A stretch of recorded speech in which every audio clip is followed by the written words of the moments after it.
بالنسبه للمكونات ديال البسكوي كنحتاجو 250 غرام ديال الدقيق الابيض الخاص بالحلويات، و120 غرام ديال زبده مارغرين، واحد البيضه، ونصف كاس ديال السكر كلاصي، نصف كاس ديال زيت نباتيه، 2 ملاعق كبار ديال النشا، واحد الخماره ديال الحلويات، واحد الساشي ديال الفاني، وقبيصه د الملحه. بسم الله على بركه الله. بالنسبه للطريقه، اول حاجه كنديروا 125 غرام ديال زبده مارغرين، وقبيصه د الملحه، ونصف كاس ديال السكر كلاصي، واحد الساشي ديال الفاني.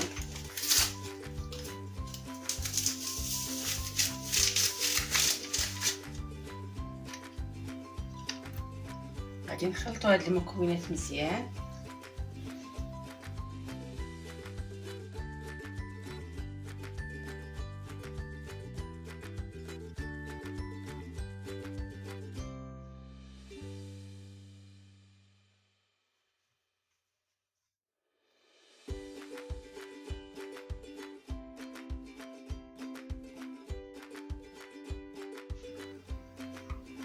وغادي نضيف نصف كاس ديال زيت نباتيه،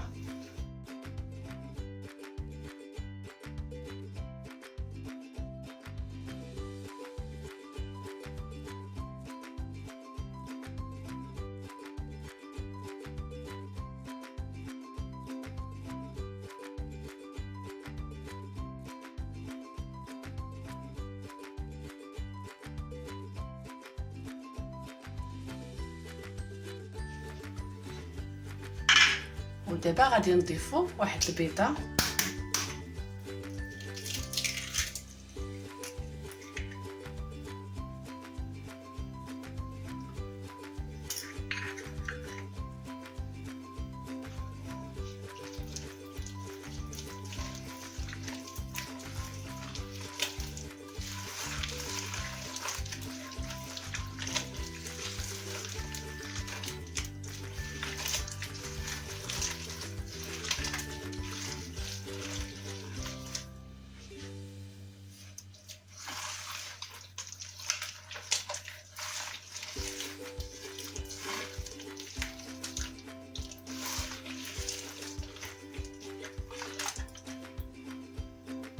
وغادي نضيف 2 ملاعق كبار ديال النشا،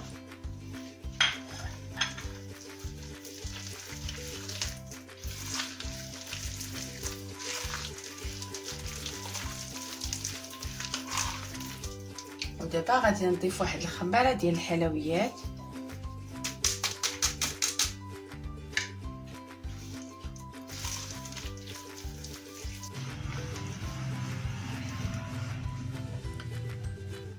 صافي. ونبقى نضيف الدقيق شويه بشويه حتى نكمل الكميه اللي عندي ديال الدقيق، 250 غرام ديال الدقيق.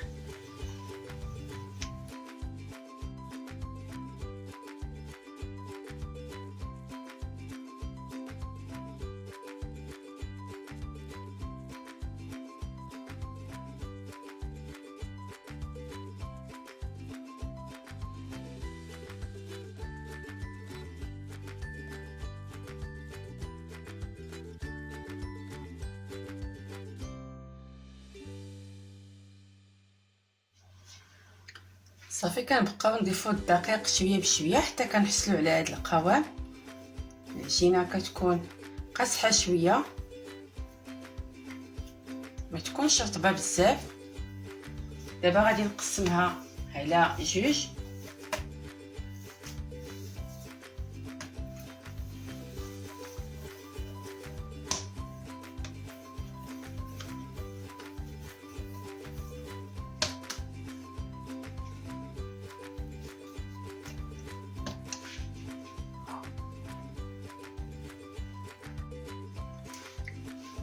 كناخدو واحد الكره وكنديروها بين 2 بلاستيكات بهذه الطريقه.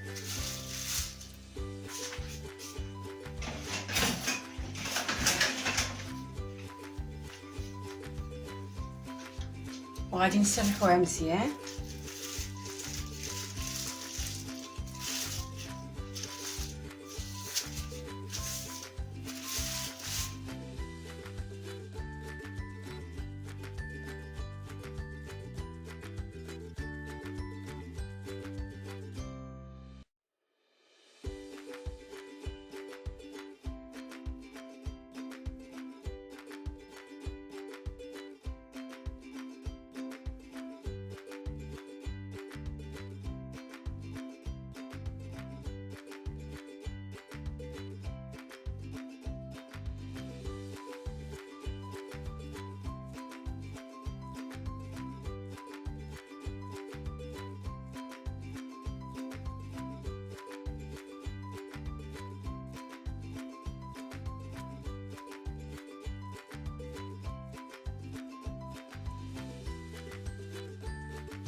ودابا غادي ندير ليه الثقوب بهذا العود ديال الخشب.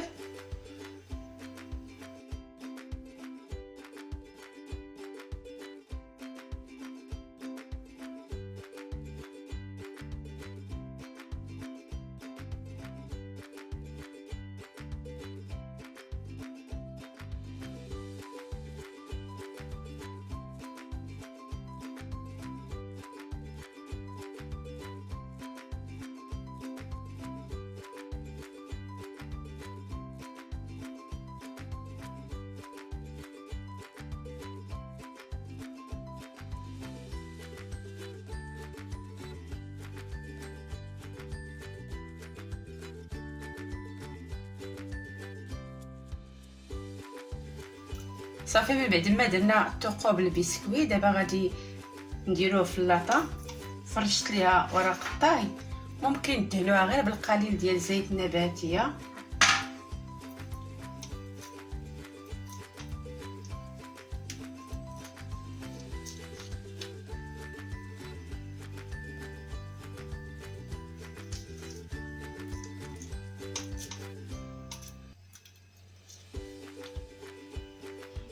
صافي كنستمر على هذه الطريقه تنكمل الكميه كامله اللي عندي ديال العجينه.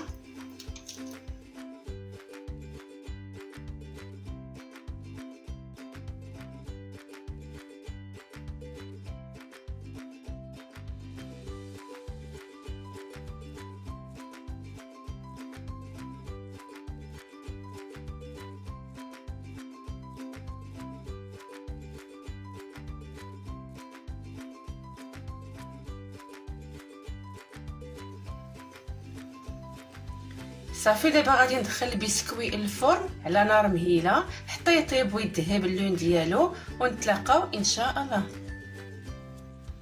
هذا هو البسكوي ديالنا من بعد ما طاب وذهب اللون ديالو، كيجي على هذا الشكل. دابا غادي نزينو بالشوكولاط الاسود. درتو في البلاستيكه من بعد ما ذوبتو وضفت ليه واحد ملعقه ديال زيت نباتيه. دابا غادي نعمرو البسكوي.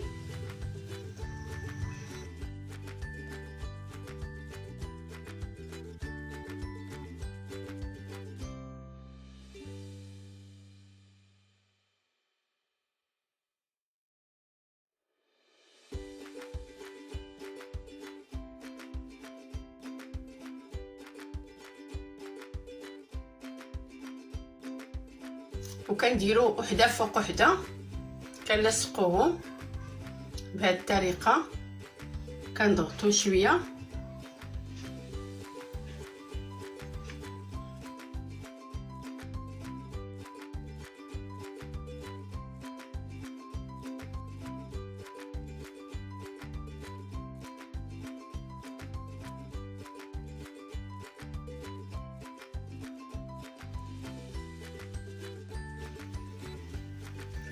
هذا هو الشكل النهائي ديال البسكوي، كيجي رائع وسهل في التحضير.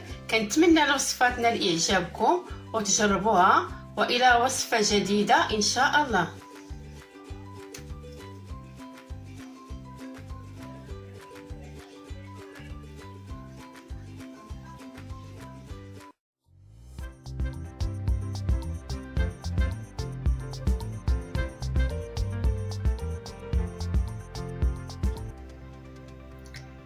السلام عليكم ورحمة الله، ومرحبا بكم من جديد في قناتكم عالم المرأة المغربية للمبتدئات. كنتمنى تكونوا بخير وعلى خير وانتم كتشاهدوا هذا الفيديو. اليوم ان شاء الله غادي نشارك معكم واحد الحلوة رائعة واقتصادية. تابعوا معايا المكونات وطريقة التحضير. بالنسبه للمكونات كنحتاجو 500 غرام ديال الدقيق الابيض الخاص بالحلويات، وجوج بيضات، و250 غرام ديال زبده مارغرين ضروري تكون بحراره المطبخ. وكنحتاجو واحد الكاس ديال السكر كلاصي، واحد الكاس ديال زيت نباتيه، وجوج خمارات ديال الحلويات، واحد الساشي ديال الفاني، وقبيصه الملحه، وجوج ملاعق كبار ديال الكاكاو المر، وجوج ملاعق كبار ديال النشا. بالنسبه للطريقه، بسم الله على بركه الله. اول حاجه كنديروا 250 غرام ديال زبده مارغرين،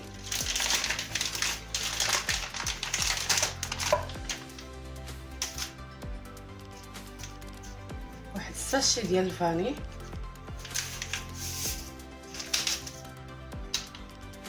واحد الكاس ديال السكر كلاصي،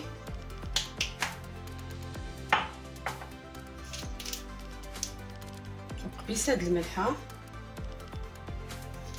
غادي نخلطوا هاد المكونات مزيان.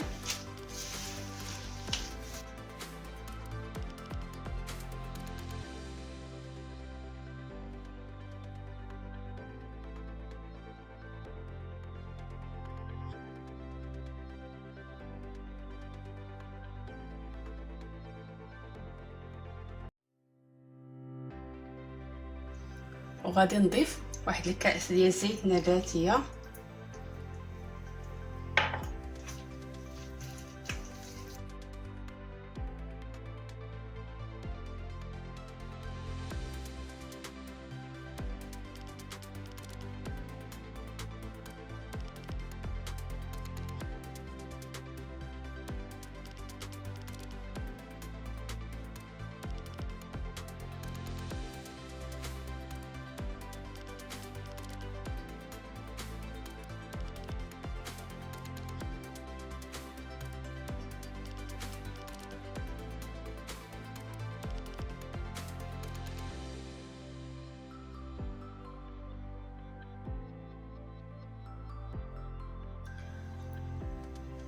ودابا غادي نضيف جوج بيضات،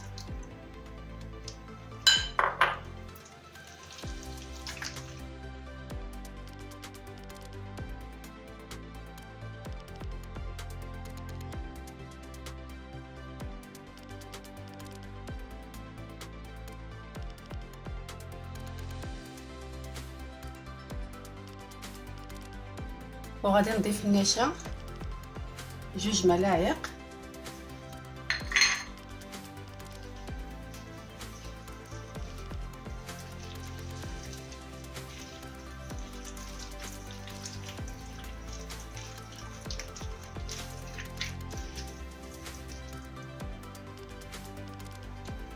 وغادي نضيف جوج خمارات ديال الحلويات،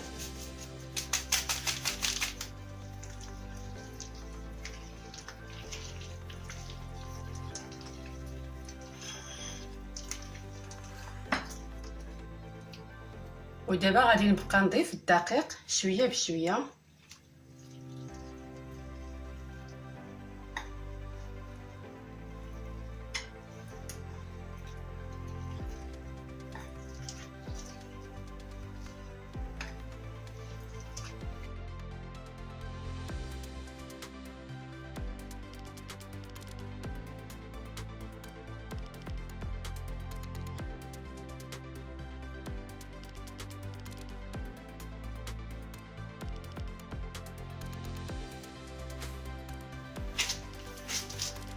صافي كنبقى نضيف الدقيق شويه بشويه حتى كنحصل على هذا القوام. العجينه كتكون رطبه. دابا غادي نقسمها على جوج.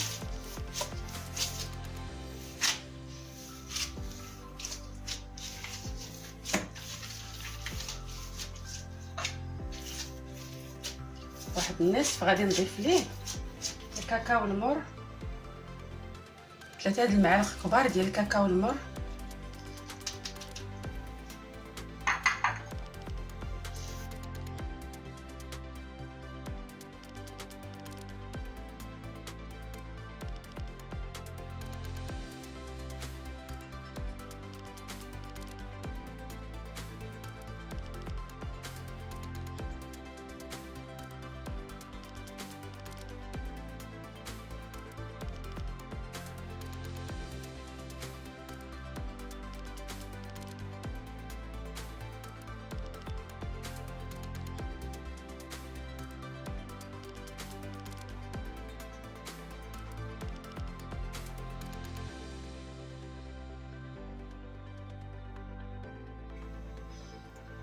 ودابا غادي نشكل فيهم كويرات صغار.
صافي من بعد ما كورتهم كاملين كويرات صغار كما كتشوفوا، دابا غادي نشكلهم على شكل غريبه.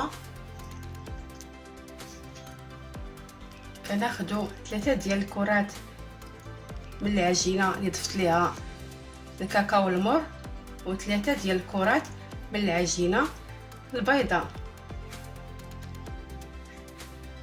وكنحاولوا نجمعوهم بهذا الشكل.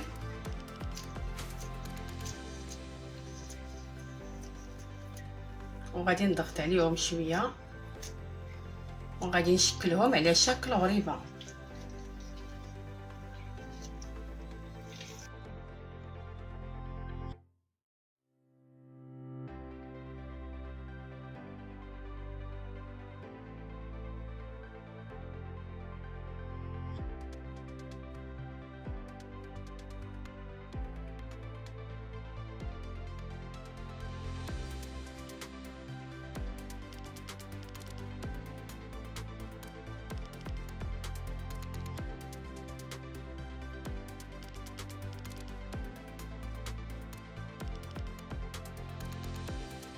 صافي من بعد ما شكلت الكويرات كاملين على شكل غريبه، دابا غادي ندخلهم الفرن على نار مهيله حتى يطيبوا ويذهب اللون ديالهم، ونتلاقاو في الشكل النهائي.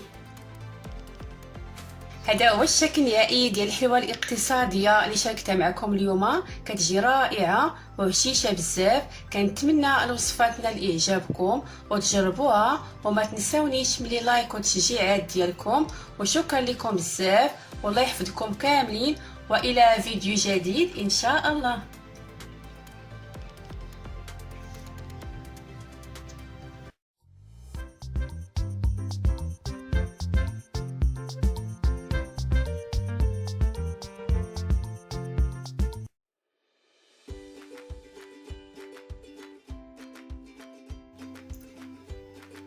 بالنسبه للمكونات ديال الحريشات الصغار في الفرن كنحتاجو 3 الكؤوس ديال السميده رقيقه الخاصه بالحلويات، وكنحتاجو واحد البيضه من الاحسن تكون بحراره المطبخ، ونصف كاس ديال السكر سنيده، نصف كاس ديال زيت نباتيه، واحد الكاس ديال عصير البرتقال، واحد الياغورت طبيعي، وجوج ملاعق كبار ديال الكوك، وجوج خمارات ديال الحلويات، واحد الساشي ديال الفاني، وقبيصه د الملحه. بسم الله على بركه الله. بالنسبه للطريقه، اول حاجه كنديروا قبيصه د الملحه، واحد البيضه،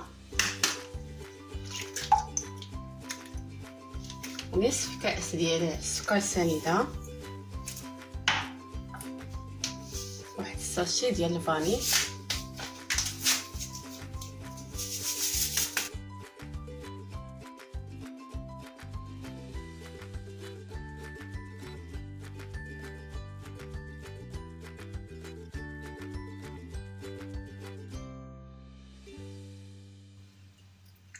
وغادي نضيف نصف كاس ديال زيت النباتيه،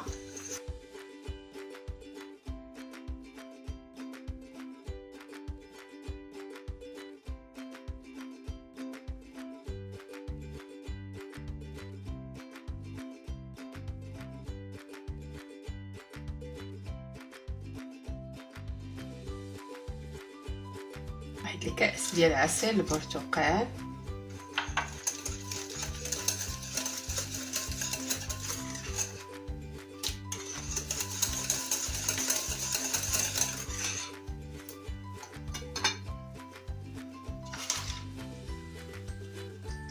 واحد الياغورت طبيعي،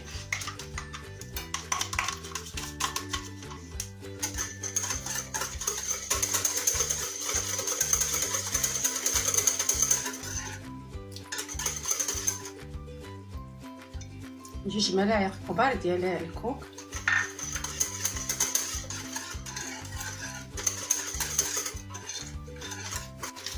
وغادي نضيف جوج خمارات ديال الحلويات،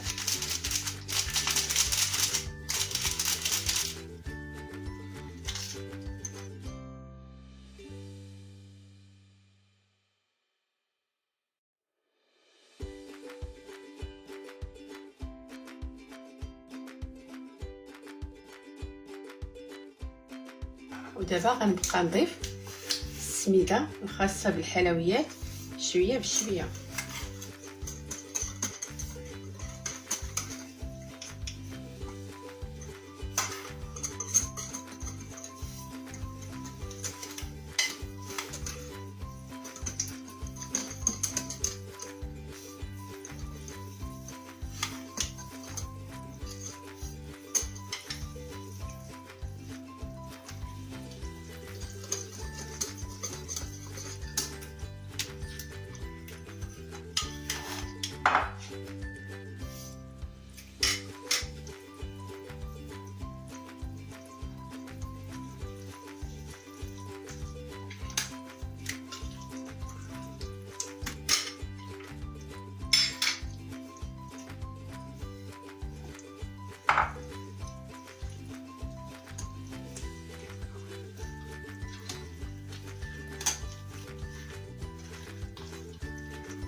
صافي كنبقى نضيف السميده شويه بشويه حتى كنكمل الكميه اللي عندي، وكنحصلوا على هذا القوام. العجينه كتكون رطبه. دابا غادي نخليها ترتاح مده 10 ديال الدقائق. كناخذوا اللاطه كندهنوها بالقليل ديال الزيت النباتيه، وهذا هو القوام ديال العجين من بعد ما ارتاح. دابا غادي نشكلوا حريشات صغار. هنا عندي واحد الكاس ديال السميده رقيقه ونصف كاس ديال الكوك، غادي نخلطوهم مزيان.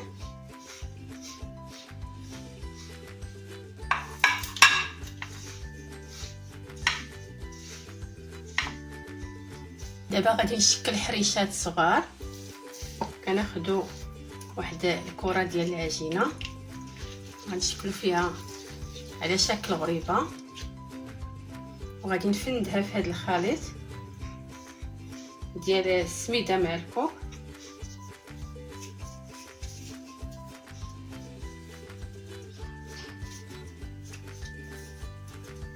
نحاولوا نقادوها مزيان وغادي نديروها في اللاطا، وغنستمر على هذه الطريقه كنكملوا الكميه اللي عندنا ديال العجينه.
ودابا غادي ندخلوهم للفرن. ضروري تشعلوا ليهم من الفوق حتى كيتشققوا، عاد كنشعلوا ليهم من التحت يطيبوا ويتحمروا صافي كنخرجوهم. هذا هو الشكل النهائي ديال الحريشات في الفرن، كيجيو رائعين. كنتمنى الوصفات نال اعجابكم وتجربوها، والى وصفه جديده ان شاء الله.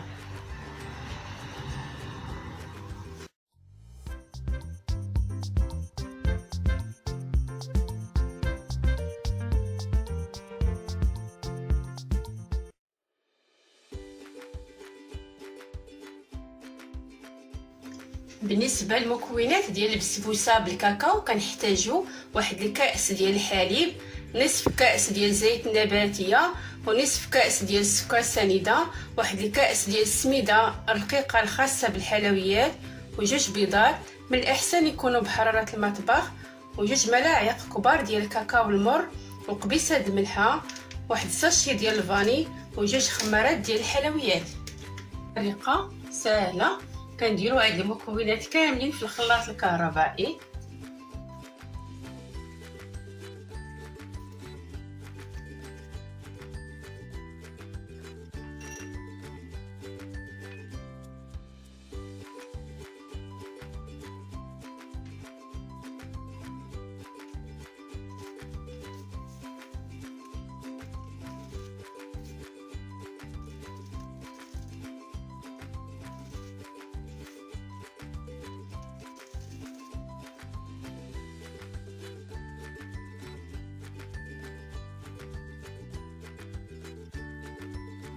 هنا خديت المول دهنته بالزبده ورشيته بالقليل ديال السميده الرقيقه الخاصه بالحلويات، وكنفرغوا الخليط.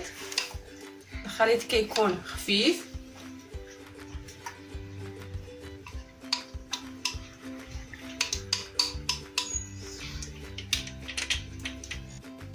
دابا غادي ندخلوا البسبوسه ديالنا الفرن على نار متوسطه حتى طيب، ونتلاقاو ان شاء الله.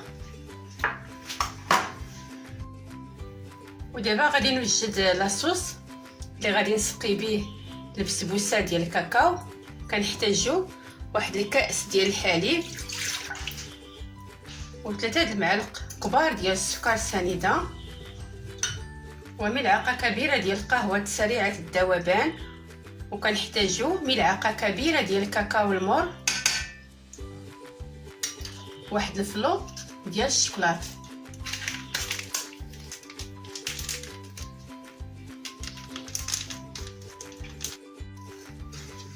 غادي نخلطوا هاد المكونات مزيان.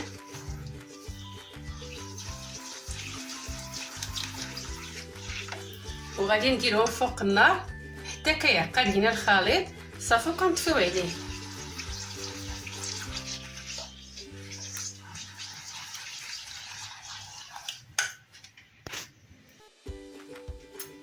صافي لاصوص ديالنا هو واجد والكيكه ديالنا هي طابت. دابا غادي نديروا ليها ثقوب بهذه الطريقه.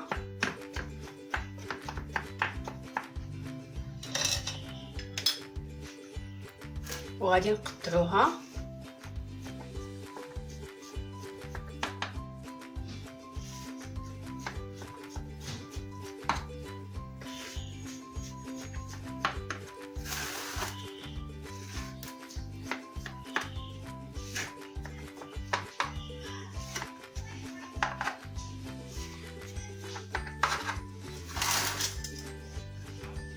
ودابا غادي نفرغوا عليها هذا لاصوص.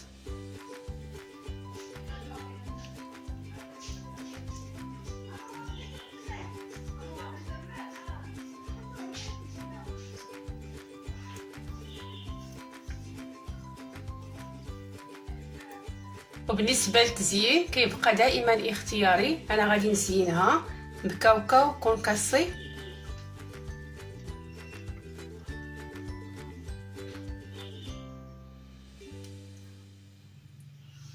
وبالنسبه للتزيين كيبقى دائما اختياري. انا غادي نزينها بكاوكاو كونكاسي.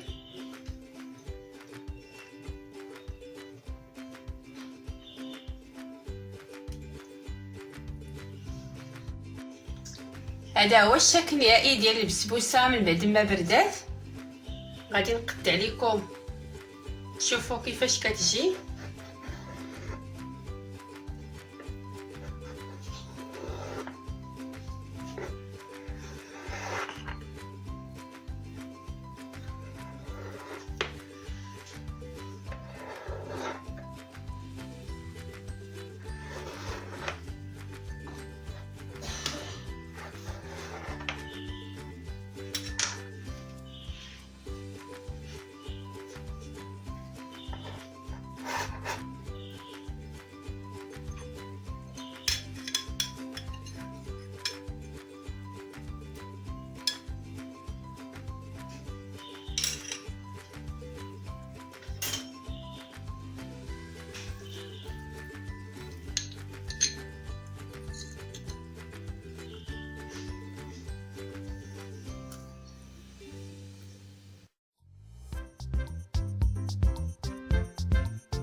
بالنسبه للمكونات كنحتاجو 3 الكؤوس ديال الدقيق الابيض الخاص بالحلويات وجوج بيضات يكونوا بحراره المطبخ. وكنحتاجو واحد الكاس ديال السكر سنيده وكاس ديال الحليب وكاس ديال زيت النباتيه واحد الياغورت ديال الفاني. وكنحتاجو جوج اكياس ديال الكاكاو المر وجوج خمارات ديال الحلويات واحد الساشي ديال الفاني وقبيصه الملحه وملعقه كبيره ديال الخل. وبالنسبه للتزيين كنحتاجو حبيبات ديال الشوكولاط الاسود. وعندي هنا الشوكولاط اللي دهن درتو في المجمد وقطعته قطع صغيره. بسم الله على بركه الله. بالنسبه للطريقه اول حاجه كنديروا قبيصه الملحه. دائما نبداو بالملحه باش ما ننساوهاش. وكنديروا جوج بيضات واحد الكاس ديال السكر سنيده واحد الساشي ديال الفاني. وغادي نخلطوا هاد المكونات مزيان.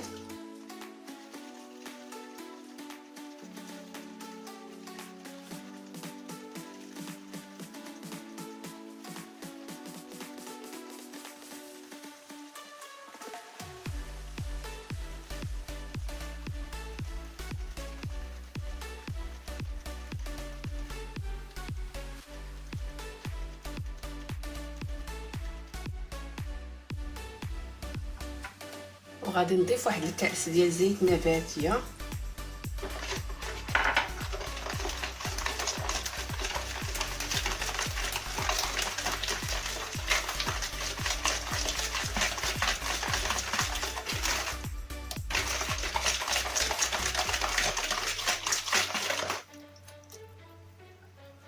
وغادي نضيف واحد الكأس ديال الحليب.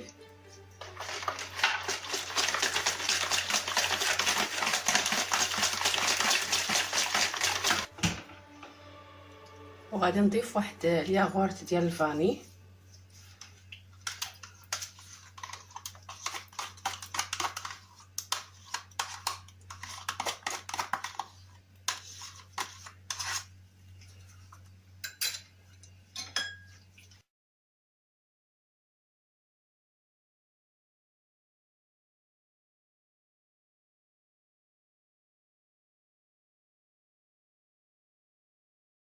وغنضيف 2 اكياس ديال الكاكاو المور.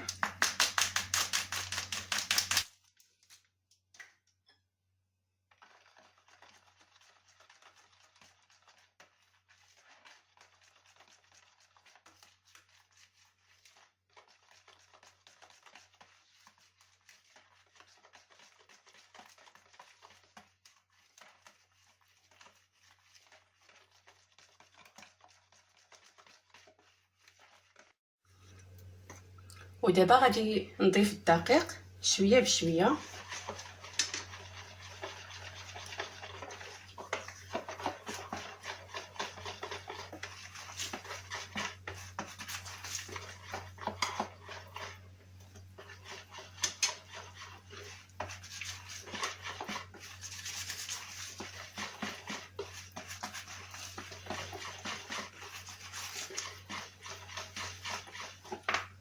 وغادي نضيف 2 خمارات ديال الحلويات.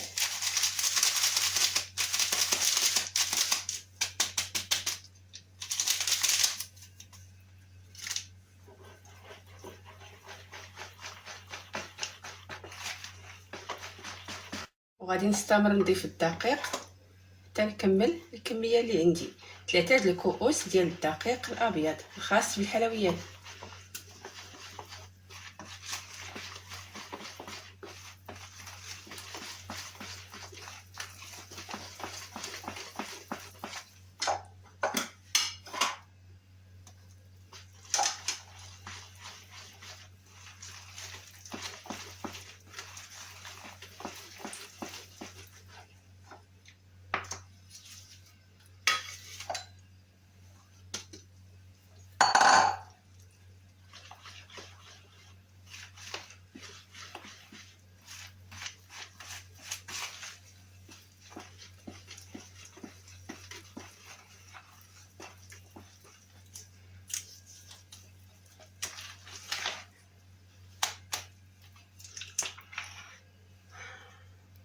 وفي الاخير غادي نضيف ملعقه كبيره ديال الخل.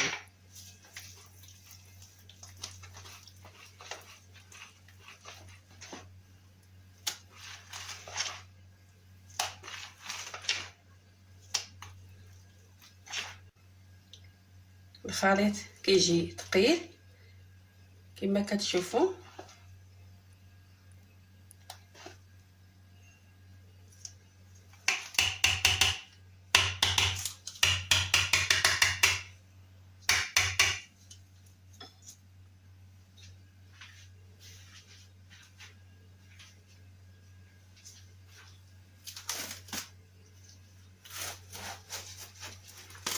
غادي نغطيه بالبلاستيك غذائي.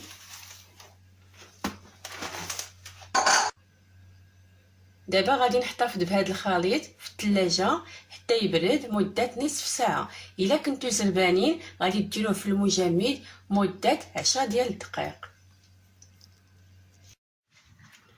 صافي الخليط ديالنا ها هو برد. غادي تشوفوا القوام ديالو كيفاش كيجي من بعد ما برد، كيجي ثقيل.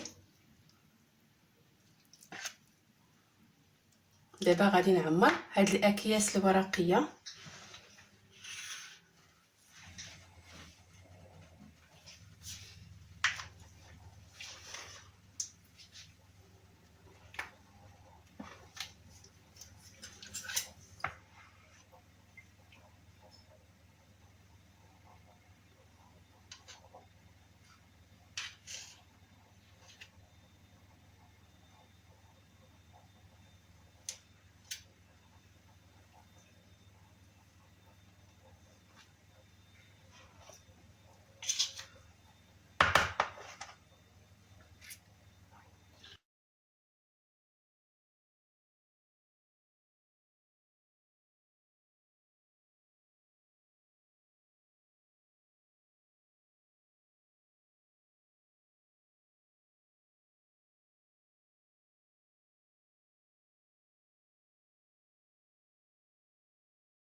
ما خصكمش تعمروهم بزاف، غادي نديرو في كل وحده 2 ملاعق كبار ديال الخليط.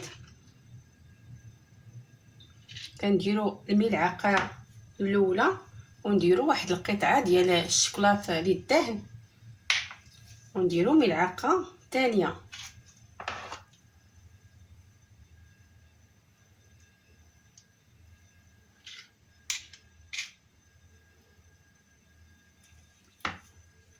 صافي كنستمروا على هذه الطريقه تنعمروهم كاملين.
صافي من بعد ما عمرتهم كاملين، دابا غادي نزينهم بالحبيبات ديال الشوكولاط الاسود.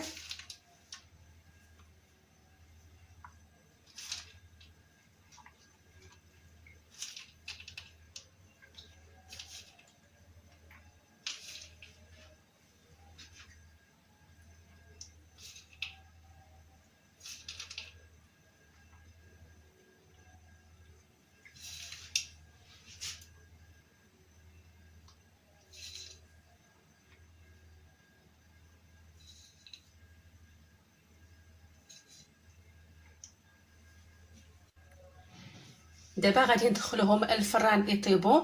ضروري تشعلوا على الفران حتى يسخن مزيان وتنقصوا ليه النار تكون مهيله وتخليوهم يطيبوا مده 20 دقيقه، ونتلاقاو ان شاء الله في الشكل النهائي. هذا هو الشكل النهائي ديال الكاب كيك بالشوكولات، كيجي رائع وناجح من اول تجربه. كنتمنى الوصفات نال اعجابكم وتجربوها، والى وصفه جديده ان شاء الله. دابا غادي نقطع لكم تشوفوا كيفاش كيجي من الداخل.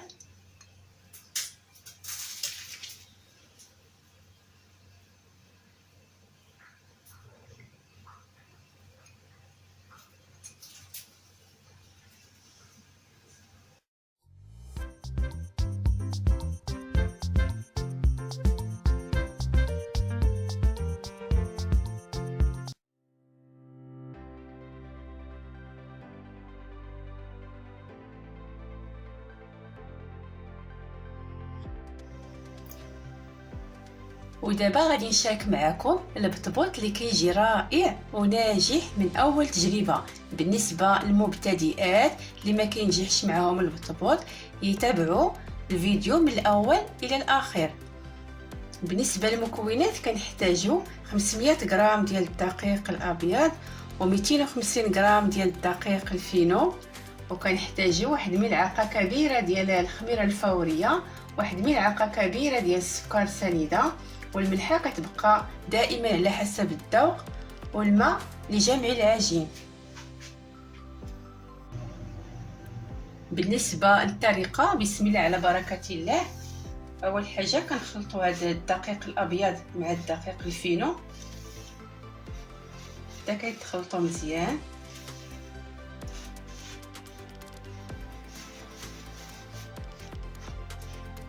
وغادي ندير واحد الحفره في الوسط وغادي ندير واحد ملعقه كبيره ديال الخميره الفوريه وملعقه كبيره ديال السكر سنيده، وغادي نضيف القليل ديال الماء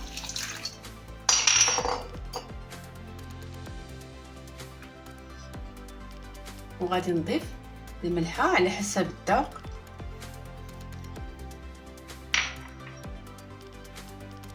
صافي وكنبقى نعجن بهذه الطريقه.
ودابا غادي ندلك العجينه مزيان.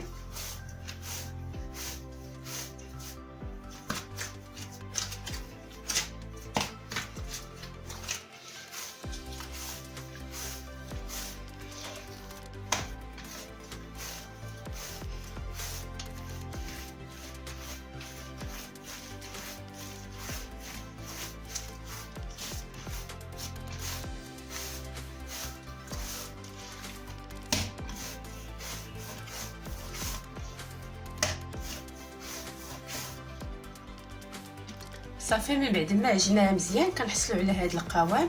دابا غادي ندهنها بالقليل ديال زيت النباتيه وغادي نديرها بلاستيك غذائي.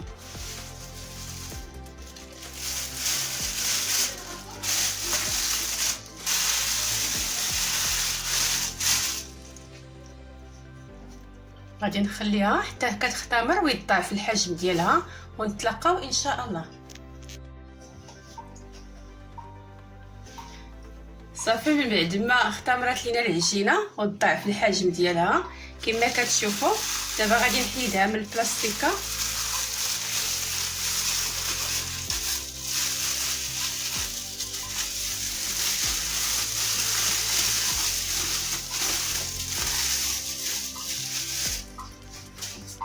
وغادي نفرغ منها الهواء.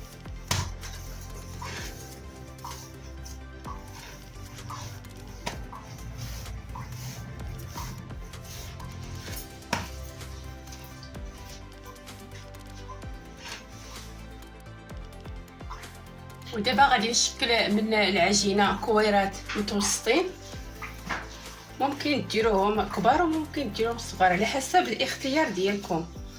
انا غادي نديرهم متوسطين.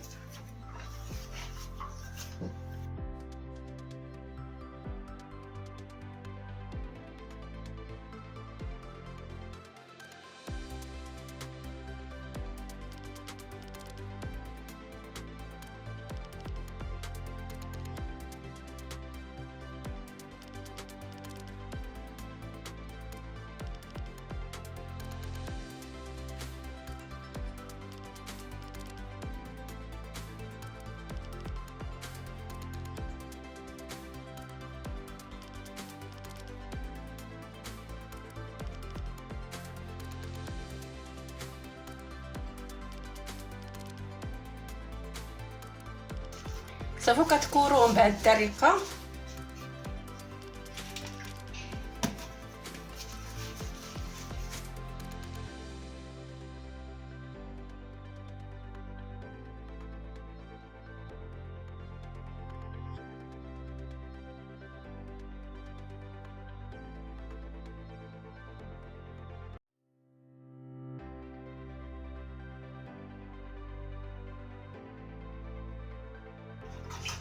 كناخذوا اول كره وغادي نقرصوها كنرشو بالقليل ديال الدقيق الفينو.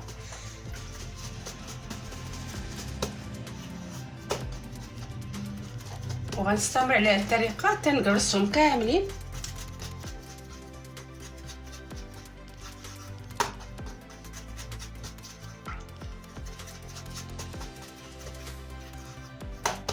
من بعد ما قرصتهم كاملين دابا غادي نخليهم يختمروا مده 15 دقيقه، ما تخليوهمش يختمروا بزاف.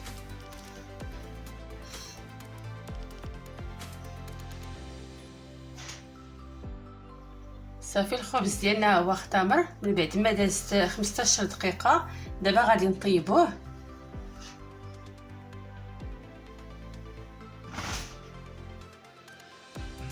هنا درت المقله حتى سخنات مزيان وغادي نقص ليها النار تكون متوسطه وغادي نبداو نطيبو.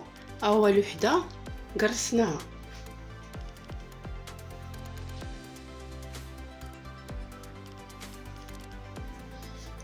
بسم الله.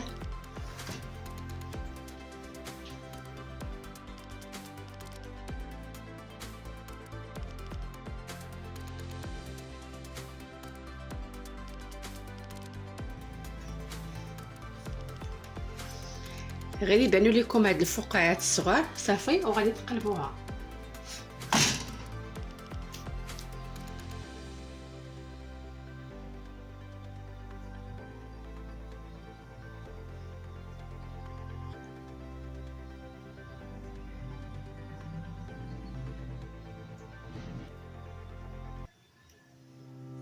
تبقاو تقلبوها وتدوروها حتى طيب وتنفخ.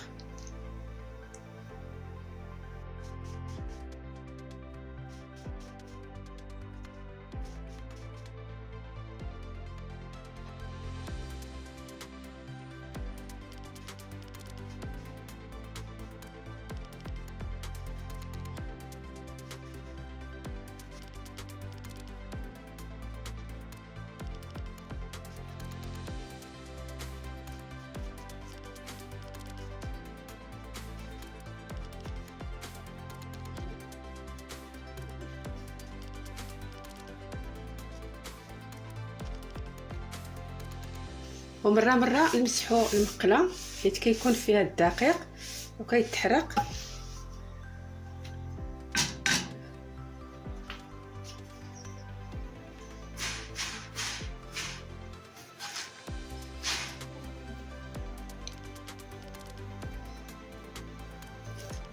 حتى الجوانب كنطيبوهم بهذه الطريقه.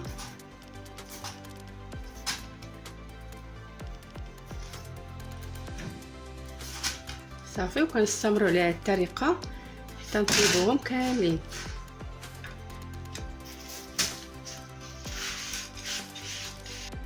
هذا هو الشكل النهائي ديال البطبوط من بعد ما طاب. كنقدموه مع زيت الزيتون، انا قدمته مع الزبده المذابه والعسل. كنتمنى الوصفه تنال اعجابكم وتجربوها، والى وصفه جديده ان شاء الله.